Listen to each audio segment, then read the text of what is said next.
Hi everyone, it's Diane with SewBatik, and today I'm really excited to share with you 12 new 115-inch wide Batik cotton fabrics and give you an update on one of our jacket projects.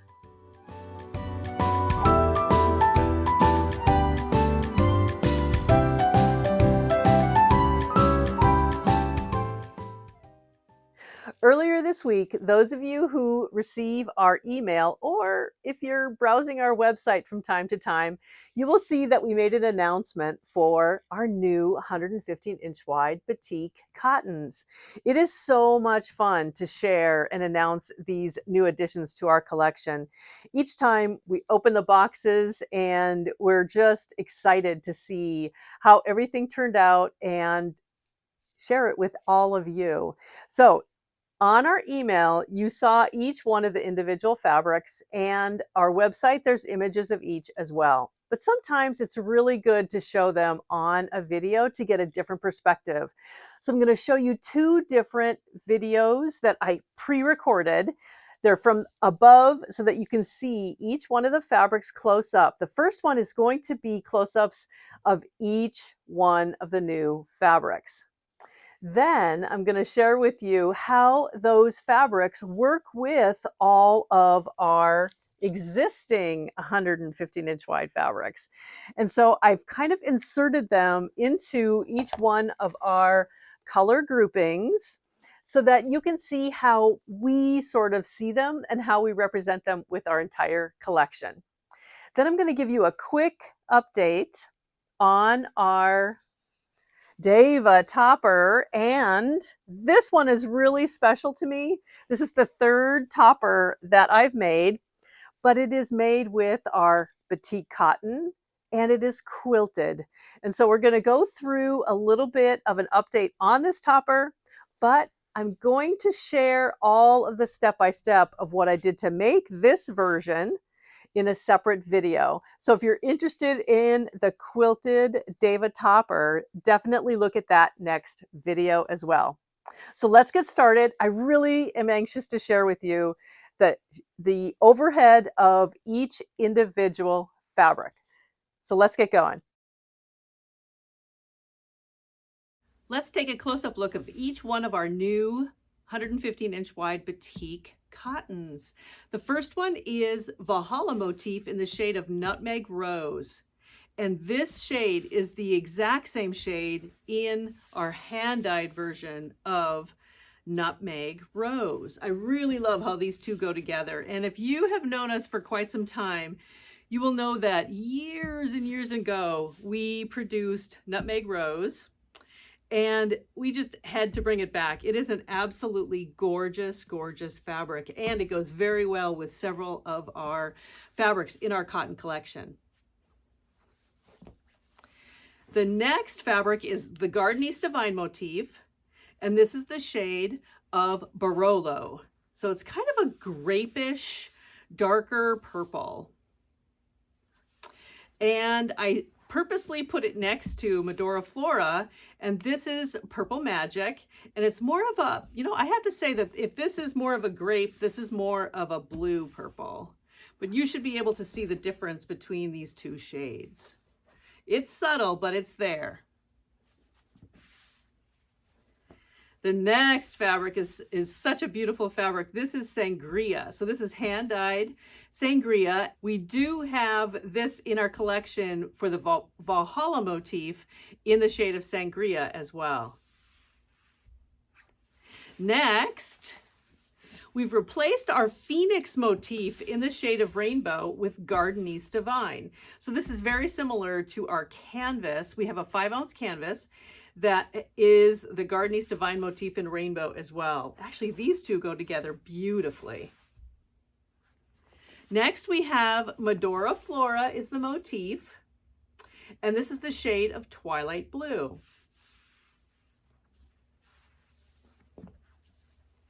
And here is Sheer French Blue, and this is the Flock Together motif. It's just such a beautiful, soft blue. And actually, I had not put these two together before, and I just think they look beautiful side by side. It's sort of the lighter shade that's inside the motif of the Medora Flora Twilight Blue. And actually that would make a beautiful quilted jacket outside and the inside. That would be really, really beautiful. This is probably going to be my new favorite color. Believe it or not, this is Medora Flora in the shade of Steel. And it is really, it's kind of a dusty gray with hints of, I see blue in here as well. It's kind of like a pearl blue. I really, really love this shade. And actually you might be able to see some of, this is a little bit bluer pearl inside the Medora Flora cream pearl. This is replacing the Valhalla cream pearl that we produced in this last production. So let me know what you think of Medora Flora cream pearl. And here is, I love the flock together motif here, and this is the shade of rattan. So it has kind of a subtle gold shades that goes into a really, really light tannish brown. And you can see a little bit of charcoal coming through here as well. And the last new fabric is our hand-dyed sea glass. It has shades of tan and the seafoam green. I used our shelves that we have right behind us in the studio display to show each one of our 115-inch wide Batik cotton collection. I grouped them by like color, just so that you can see the entire range of fabrics. But in order for us to get a little bit closer to each one, I'm going to move a couple of these, I call them trays, but a couple of these trays aside so that you can see each one a little closer. And I'm going to turn it this way. This first grouping of fabrics, I call them our brights and bolds because they range from our lightest shade of glacier to the deep blue and every single color of the rainbow in between. And so in our shipment this time, I'm not going to go through each one of these, but in our shipment, we received more of our glacier, which is the very lightest shade of hand-dyed fabric that we have. And if you can see this, there's little hints of pink, little hints of blue. And once this is cut up and pieced into a quilt, it almost reads white. So this one is one that I've used several times in any of our, I call it a little bit more of a modern project where we're showing bright fabrics against a white background. This is what I consider my white. The next new fabric is our flock together. This is the French, sheer French blue. Okay. Now this is extremely similar to flock together cerulean, but you can see a slight shade difference in these, and we wanted to keep these separate. This is cerulean, it's a little bolder shade, and this is a little lighter shade, which is the name of sheer French blue. And I kind of group these with some of our more pastel shades into our pinks and reds. And then inside this group is the newest rainbow. So we don't have any more of the Phoenix rainbow, but instead we have Gardenista Vine. And so this is our multicolored, beautifully, I just love this. It is every color of the rainbow. And the reason I put it with all of our yellows, oranges, pinks, reds, blues, turquoise, because all of those shades work with rainbow.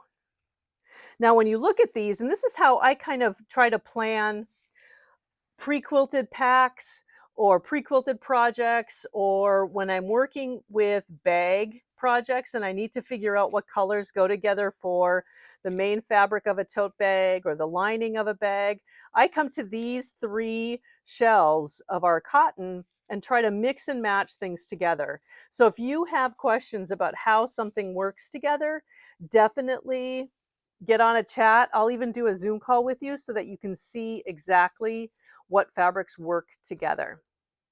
The next grouping I want to share with you is our purples and fall shades. Let me slide this over here. Let me get this one out of the way a little bit so you can see this a little bit closer. So actually I'm going to step back for 1 second. In this tray here, there really isn't purple because we have such a big group of purple shades.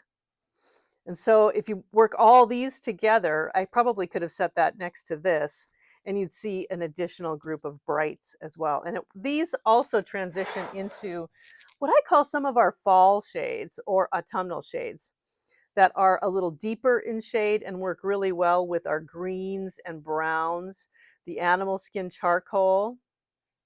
So our newest collection, you'll see the fabrics extended out here. We have in our purple and grape grouping, we have the Medora Flora, and this is the shade of Purple Magic. And I do put this right next to our hand-dyed bright purple. It is really a beautiful match to the inside motif of the Purple Magic. Those go very, very well together. Our next new fabric is the Gardenista Vine in the shade of Barolo. And that one is sitting, I kind of put that next to our Sacred Branch, and this is Eggplant. So you can kind of see the differences in shade between these three fabrics.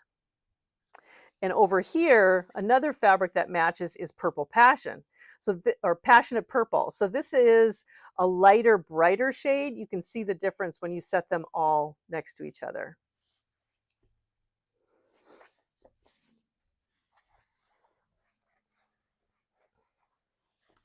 Our next fabric, we've got two new fabrics here, and I'm going to spread these out just a little bit. And actually, I might spread all of these out.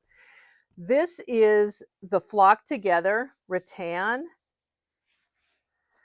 the creamy side of our color palette. And I have that sitting right next to hand-dyed Sea Glass. I really love this fabric. I just think it has so much character to it. And I set it next to our greens so that you could see how this is dark emerald. See how those greens go beautifully together? And then all the various shades. We have different shades of green. Some are more of the olive tone. Here's a bright shade. This is budding green. So and then of course our, what I would call a traditional, kind of a holiday colorway, which is juniper. You know, it's funny. I keep telling myself, don't go through every single one of these fabrics or we'll be here forever. But I can't help it. It's just one of those things that I have to do. Then the next two fabrics that I kind of grouped over here into more of our fall shades or autumnal shades are the two new fabrics that are the colorway. Both of them are the colorway of Nutmeg Rose. So here we have the Valhalla Nutmeg Rose and the hand-dyed Nutmeg Rose. I just love how both of these work together. And I have a quilt on my bed that I think I'm going to make coordinating shams out of. And I've been waiting for something that really does blend well. And this is similar to the fabric that we called olivine years ago. It has those undertones of what olivine was all about. And I like this next to our green family because there's hints of green in here. And we get into more of our brown shades as well.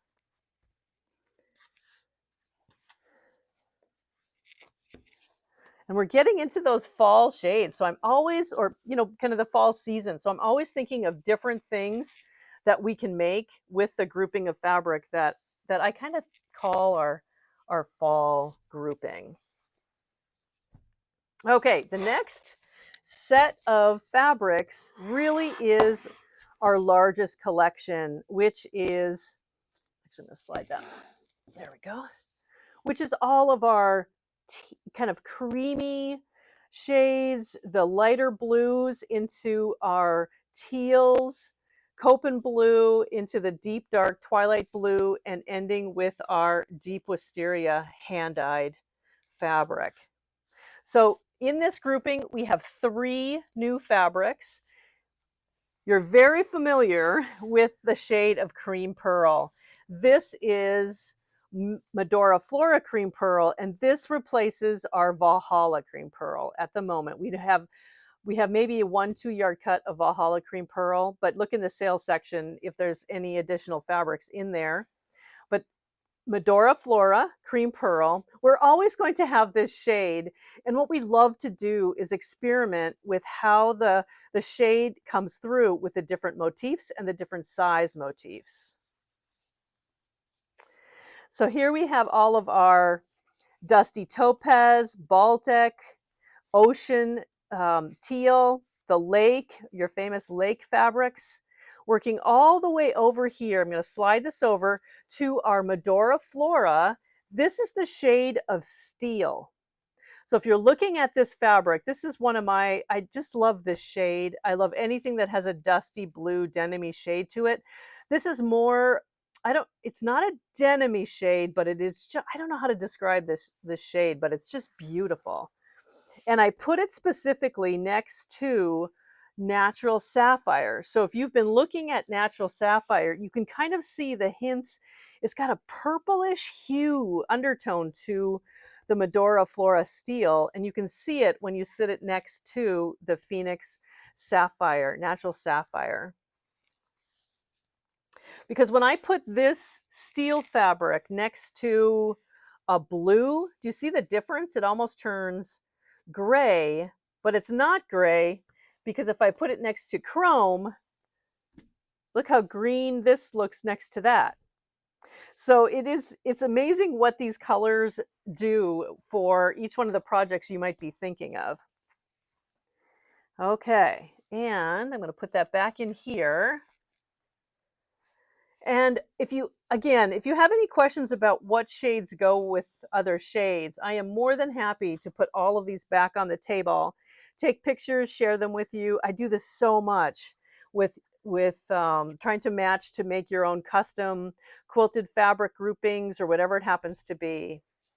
The last one that I want to share with you is our Medora Flora, and we are calling this Twilight Blue. However, the blue is brighter than what our traditional Twilight Blue showing. So, but I wanted to put it next to it so that you could see the difference. Here is Valhalla Twilight Blue, and here is Phoenix Twilight Blue.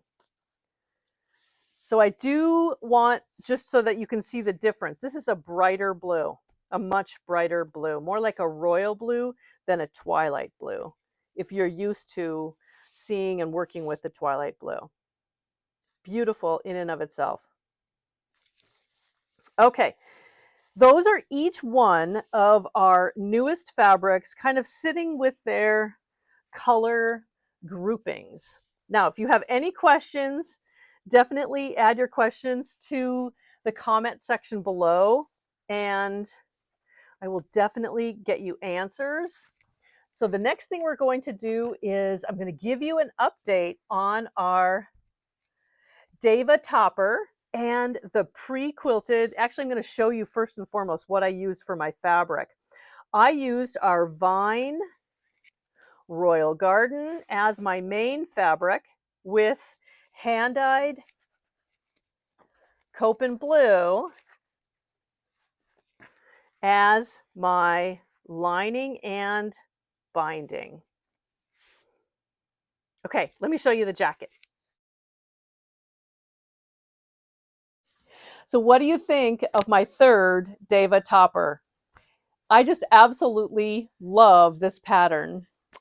First of all, the pattern is a free download pattern by Kenna at Itch to Stitch, and I'll make sure that I have the link below in the description of this video. So you have to just jump over there and get this pattern and take a look at all of her amazing garment patterns. But this one has been just a joy to work with as well, and the fact that it's free is amazing. So thank you, Kenna, for this free downloadable pattern. The first 2 versions of this Deba Topper, The first one I made was out of our 5-ounce, which is our lighter weight batik canvas. And I made the cropped version, a shorter version. It's wonderful for wearing with skirts and dresses just to finish something off, or of course, jeans or whatever you're wearing. The second topper I made is a longer version because this topper has multiple lengths to it. So I thought I would try both lengths just to see how I liked each one. This is made with our hand-dyed batik linen. And so this is the colorway of Delft and the longer version. And again, beautiful, beautiful top. You have to make these out of whatever fabric you love. And it is designed specifically for woven fabric, but if you know me at all, I'm going to also try it out of our jersey knit, simply because our knit is a stable knit and it has two-way stretch that will stretch around you, but not lengthwise. And so I think it also would be nice to make this topper out of our jersey knit. So I might have to do that too. But this is our quilted cotton version of this topper. And as I had mentioned earlier, I used the vine. This is Royal Garden for the main portion of the quilting project. I used wool as my batting, and then the Copen blue as my lining and the binding that goes around the arm opening, my inside facing, and the binding at the hem. But again, I have a second video that takes you through a step-by-step of how I made this particular version of the Deba Topper. I'm not going to do all of that here, but I just wanted to share with you what you can do with coordinating two different batik cottons, quilting it up, and whether or not you're making a handbag or a garment out of it, it's just a beautiful way to use two different fabrics that coordinate beautifully together. But one thing I wanted to share with you is when I was making this topper, of course, I needed binding. So I went online and I tried to figure out how large of a square of cotton I would need to cut bias strips for the number of inches I needed for this particular top. You know, when we do calculations for the size of a quilt, when we're binding a quilt, it's pretty easy. We're just taking the length of our quilt times 2, our width times 2, and adding a little bit of extra for the seams that are required to sew those strips together and to finish the end of our binding strip when we're finishing attaching it to our quilt. That's a really easy number to come up with. But we also don't know how much yardage we need to do that. I went online and instead of creating my own chart, I found this really perfect source from APQS at apqs.com. And again, there's a link below. And I love that they provide these charts. And it is a bias binding chart. And it has on it the number of inches you'll need for your binding. And then the size of the square you'll need to cut from your cotton based off of the width of your binding strip. We don't all use the same binding strip width. So if we're using a single binding, for example, we might need 1.5 inches. If we're doing a double binding, which is what I did, a fold over binding, I used 2.25 inch strips. So I knew that I needed about 100 inches of bias binding. I went to the chart and it tells me that I need 16-inch square to have enough binding to bind my sleeves and my hem of this particular garment. You can use this chart for absolutely any project, as long as you know how to measure to figure out your number of inches, look at what you want to do for your strip width, and there you go. It's going to give all this information to you. And the second thing that's great about this little chart is that it tells you how to create your binding. So there's two different methods. One is to, of course, cut your strips, sew all your strips together, and you have your one long binding strip. Fold it in half. You might press it if you're attaching it to a quilt. I don't press mine in half. I like to have it so that I can mold it any which way because I'm going around curves here. But again, I have some more details in the next video. But it also shows you a second method, which is what I use to create the binding for this project. and it just made it super fast, super simple to create binding strips. I love this chart. So download this chart, keep it with your sewing reference guides, and you'll never have to try to figure out how big of a square you need for your binding ever again. So I love the apqs.com resources that they have for doing anything with quilting, and some free patterns on there. I have a Lenny, and so that's what I use for my quilting projects and for when we do our custom quilting for you. So I think it's just a great chart for you to have. So I hope you enjoyed being introduced to our newest collection of Batik Cotton. If you have any questions, let me know in the comment section below. We hope you like this video and subscribe to our channel. And definitely get our emails. Get on our email list on our website so that you can hear all about our new fabrics and all about our new YouTube episodes and all the things that we're doing here at SewBatik. Have an absolutely wonderful evening, and keep sewing, smiling, and sharing.